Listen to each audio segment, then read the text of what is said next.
Hey, you guys, I'm so stoked to share this video with you. I just got off a call with a client, and her story is going to absolutely blow your mind. And some of what she shares actually may resonate with you. So here's the deal. This client came in and she started working with us about 5 months ago, and she had no idea what she wanted to license. She had a lot of different opportunities, she had a lot of ideas, and really, she was waiting to dive into our licensing consulting programs because she felt like she needed to have her program already. So first of all, if you think that you need to have a program totally built out already before you start in the process of licensing, you are totally wrong. You do not need to do that. And just wait until you hear this whole entire story of what happened with Jill. So she felt like she needed to have more done. She felt like she wasn't really ready yet, but she knew that she had IP. She knew that she was smart, that she's an established expert in her space, and that she could really get people results. And so this story is absolutely going to blow your mind. Frankly, it blew my mind. We have been consulting entrepreneurs, subject matter experts, coaches, and consultants to license their courses and frameworks for a really long time. And I've been doing this myself for over a decade. But this story just knocks everyone out of the ballpark. And so I'm so excited to share it with you. And I want you to hear about the things that Jill shares, how she went about doing this. And what you will hear in this is how she took the establishment of no course at all. She just had the idea and the outline of a program, and she not only licenses for 4 years. Her first payment is $142,000, and her entire licensing deal on a course that wasn't even built yet is going to be over $1 million in 4 years. Check it out. And if you're new here, please like or subscribe to this video, or share this video with a friend who you think would be blessed by hearing it as well. Okay, so you just closed your first licensing deal. First of all, how do you feel about that? Very excited and grateful to you and Jess. It's certainly been a process. So before you got into licensing, what were the things that you didn't even know about it? How did it feel like not knowing what you were doing when you first got in here and started working with us? What did that feel like? I think there was a lot of self-doubt and a lot of questions for myself around like what knowledge do I actually have that I can package up and sell. And so I think a lot of it was just figuring out what I know that other people could benefit from. And then I think the key for me was finding the gap in the market. Finally, when that clicked and I found the gap, and that's kind of when it took off. And when I found you guys, I had already had one business fail. I had another business that was doing well, but I was really not happy. It was super active income, I would say, like even more so than my 9 to 5 job. And so I was like, oh my gosh, how can I create something that I can sell over and over and not work 800 hours a week? And so honestly, I had a lot of doubts. I had a lot of doubts at first. Yeah, well, and I think that's really common too, right? Because when we talk about licensing, and I remember when you and I first talked, and we talk about actually how simple, once it's packaged right, once it's priced right, like actually how simple it is. I mean, and it's common because our brains are designed to protect us. There's no way that it's Hmm. actually that simple. I remember when I first got into licensing, and I wasn't even looking for it, but I was approached by this company. I was like, actually, really? You're going to pay me for something that I have? Like, you're actually going to pay me that? I remember feeling so like a fish out of water. But that's the process of licensing when you have content that is really good content that can benefit other people. So I mean, I get that. And I think that that's the problem that people raise, like, actually, can it be this easy? Well, and easy is not a word, like, or the Yeah. word here, because you did a lot of brain work. Like, it took Yes. you a lot of strategy. I think that thinking is one of the most important and some of the most exhausting work that we do is actually thinking about it. But having that process to go through of understanding, first, I'm going to think about this, then I'm going to think about that, then I'm going to think about this, then, we're going to roll it into selling it. How did that feel, having a process to go through to understand what you were doing? Good. I think especially like because I landed on universities as my market. So if we rewind, right, when I joined you guys back in October, so it's only been 5 months, I didn't know what I wanted to sell, what I wanted to do. I didn't even know if I wanted to do licensing, but I was like, yeah, it sounds pretty cool, but I had my doubts, right? Then then I think it was like a month or two into working with you guys that I finally had this epiphany about what I was going to do. You kept telling me, don't build yet, test the market. And so through that process, I went out and I just started meeting with schools. I started talking to them. Through those discussions, it helped to drive pricing conversations, revenue structure, revenue split. It also, they told me this is how long we want the course to be. Cause at first I was going to have it be like a year-long course. And I'm so glad that they were like, no, we want 8 weeks. 32 hours. So like they told me exactly what they wanted. So I didn't even have to guess. And they said like, I want a certificate at the end. And I was like, okay, let's do that then. So I literally just followed the process, had the conversations, let them tell me what they wanted. And then that's what I built. So there was no guesswork. Yeah, and I feel like that's important to say. So like you started literally with like not even have Yes. anything to sell. No. And I think that's important for people. A lot of people are like, oh my gosh, I can't do licensing until I do this course and build it all out. And I'm like, oh my gosh, don't do that. Because No. it might end up being totally different than that. Like you had your genius, you have your wisdom, you're an expert in what you built. Hmm. Certainly, you're well qualified to build the curriculum you built, but it wasn't built. It wasn't even actually even outlined. It's just your expertise in this way. And you've done it in so many other places before. We just needed to put it in there. And I just think that's important for people to realize. And going through that process, like imagine if we had actually gone through and built it all out. If I had built a year-long or 18-month program, it wouldn't have sold. So Mm-mm. I would have spent all that time and it wouldn't have sold. And time is money. Okay, so you have this amazing curriculum. It's being licensed into universities. What does it feel like now? So you have one licensing deal closed and you have 2 or 3 other pending. What does this feel like now for you? It's super exciting. And like some of the schools, so when I went into it, I was thinking on one path. So asynchronous learning, which is pre-recorded learning, self-paced learning. And then in colleges, there's also synchronous. So as I met with people, it became very apparent that they wanted me to be the instructor. Because at first I was going to just license the curriculum. I'm like, well, I think. So they were like, actually, we want you to be the instructor. Why don't you be the instructor? And so now, like a couple schools I've got 2 contracts with because they want me synchronous and asynchronous. And then I was just open and I was like, okay, so because they want me to spend time to teach synchronous, I said, that's fine, but you're going to pay more. And they said, how much do you want? So I put a 10% upcharge on the rev split for if they want me to do it synchronous. So not only is the course in there, but we're delivering it 2 ways. So it doubles how much I'll make per school. And most schools are actually taking that path. So it's crazy. I think being open-minded like that was really helpful too. And it's exciting. And I love the course I put together. Do I really know what I'm doing? But I love how it came out. I love the content and the knowledge and everything. And Yeah. this is really cool that you shared this because, like, the licensing side of it is the actual content. It is the on demand material that you can release. And so you upsold them. And just for people listening, what that is. So we have the license for sure, but then she upgraded them for her lifetime to teach it, right? For that lifetime to teach it. And, Hmm. and that doesn't always have to be the case. It can just be the content, or like you did, you can say, yeah, absolutely. And what's cool about this too is I love the fact that you're at least doing this for these first initial schools because it's only going to make the curriculum even better and better and Yep. better too.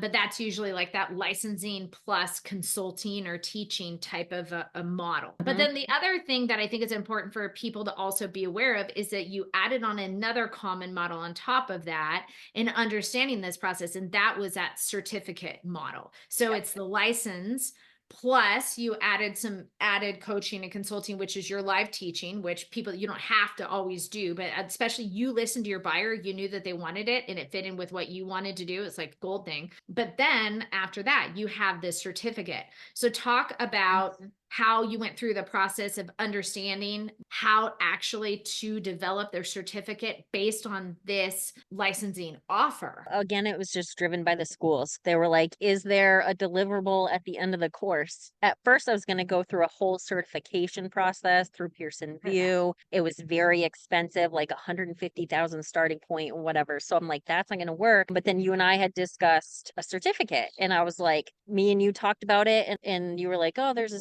system, you can try that. And then I went back to schools and I said, well, what if we don't do a full blown certification, but what if we do a certificate? And they were like, yeah, Sure. okay, like let's do a certificate. So then we just rolled for that.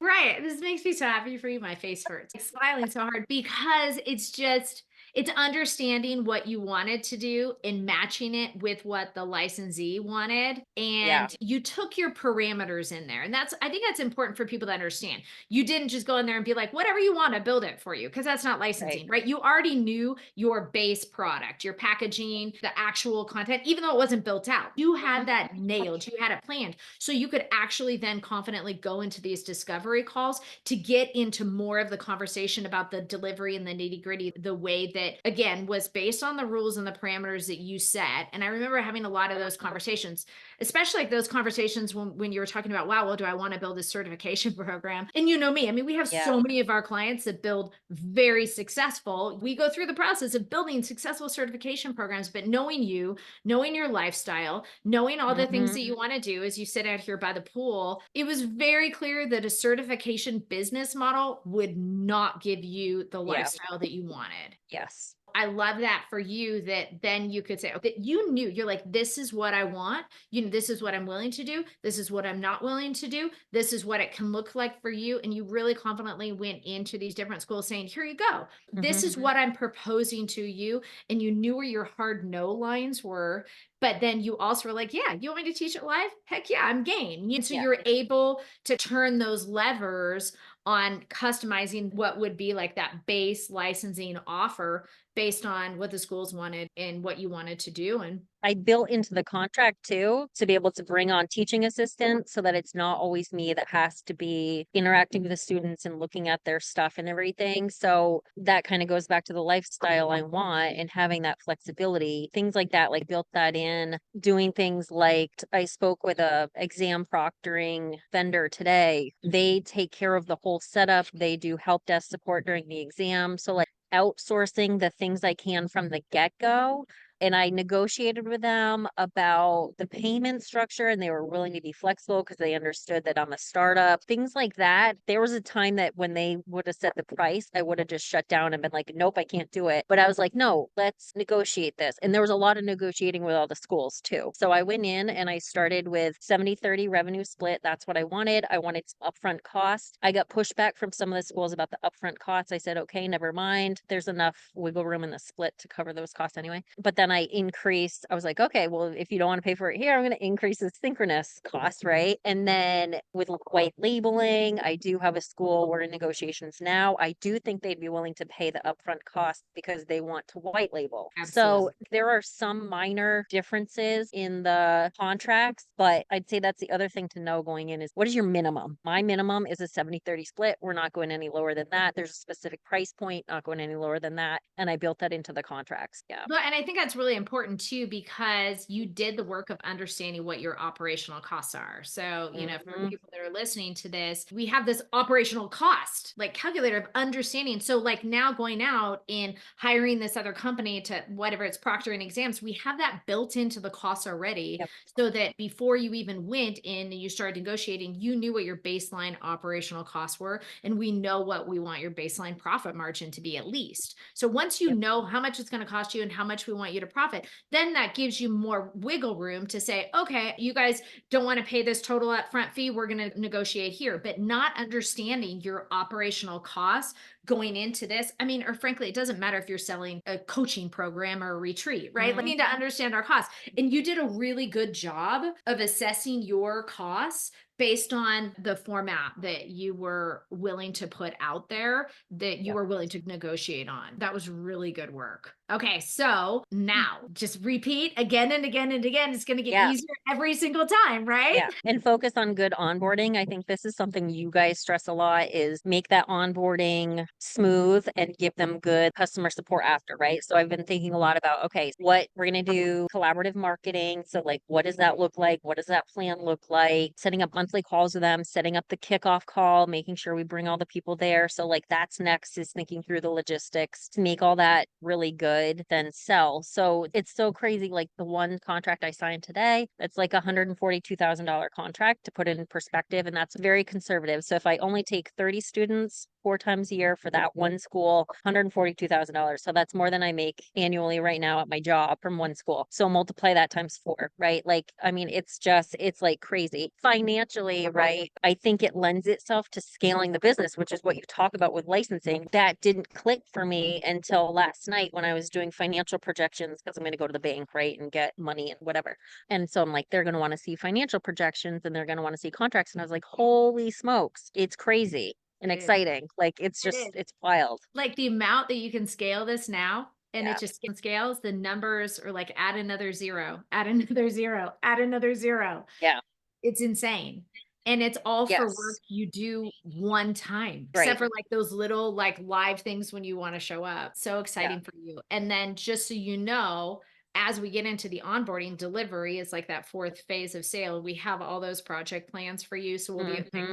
kickoff, sign offs, all of that is very well orchestrated. So we can have all those Perfect. SOPs in place for you. So we'll meet about that and make sure that you have access to all those onboarding project plans, how to host the kickoff meetings, who needs to be in there, what team members from Hmm. their side, what team members from your side, how to actually get content over all of those things. It's very well structured out, and then we'll customize that for you. And then again, once you create that once, it's done. We do it It's again. ready. Yep. I'm so excited for you. Well, and we didn't even talk about like the RFP work with the state of Florida, right? So as Yeah. I was working on this, you and Jess have kept me very well focused on like not getting shiny objects that be like everywhere. Well, actually, even at the beginning, there was 2 programs. I had this, and then I had another program for veterans that I was thinking about doing too. And finally, when I picked one, the veteran one, there the funding was an issue. And so when I finally landed on this one, that's when things really took off, and I just focused all my time. So I will say that focus on one thing. That was really helpful. Hey, yeah. So in the meantime, then I get a notification from the state of Florida for a $1 million project with a school district that's right next to us. It's Tampa's school district. And so I brought it to you guys. I was like, should I focus my attention? And Jess was like, listen, I was like, I don't want shiny object syndrome. And she's like, okay, well, I didn't say don't look at $1 million shiny object though. She's Right. like that.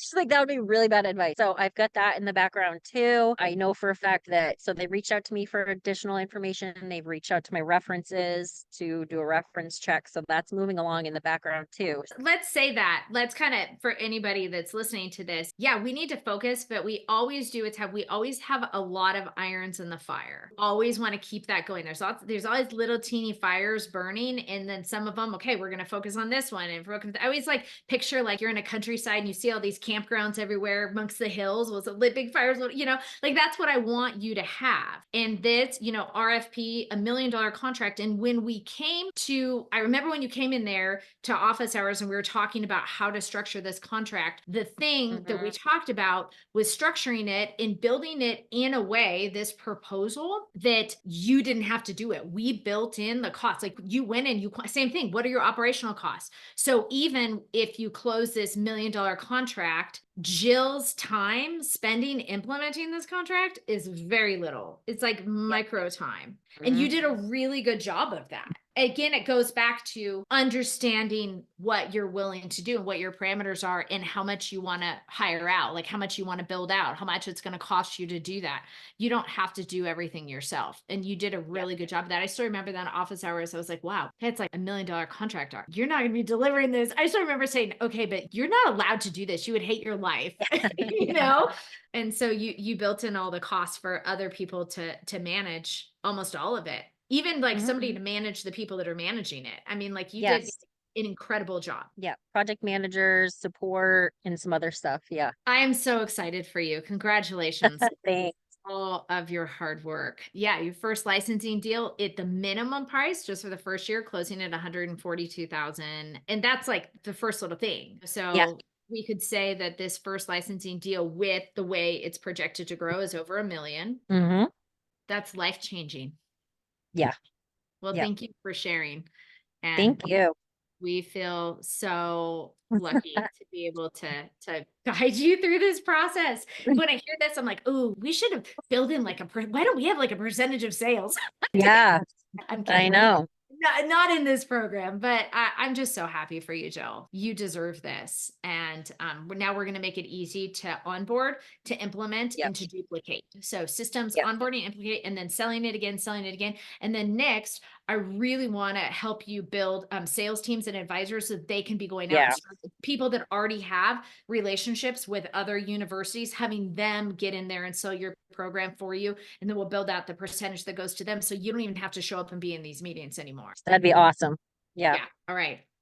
Cool. Yay. Thank you for sharing. Yes, thank you. I told you. What an amazing story. And so I go back as a consultant and I think about what was different about Jill. What did Jill do a little bit differently? Now, Jill had the same processes that we give to every single other one of our clients, the exact process from idea through packaging, through pricing, through the whole sales phase to license her IP to other organizations. In Jill's case, it was a university. And now, by the way, since the recording of this, she has now licensed this training program to 2 universities within a period of a week. But I want you to think about what did she do that maybe is something that you're missing. So first of all, if you would like to work with us to get our entire licensing project plan and my attention, my team's attention on you and your ideas and your business to scale your IP through licensing, then go to sweetlifeco.com/apply and you can apply to work with us as well. But the one thing that Jill had that I can't teach you is that she believed that she could do it. It really comes down to mindset. You know, Tony Robbins said it's, 80% mindset, 20% strategy. I give you all the strategy you need, the actual step-by-step process, even strategic modeling of your licensing offer, but you need to bring that fire to the table. I cannot do it for you, but I can give you all of the project plans in order to do it for yourself. So I want you to realize, yes, there is a process, but believe in yourself. Believe in what you've done. It doesn't matter if you don't have a course or a training before. If you've been working a full-time job like Jill has, and this is her area of expertise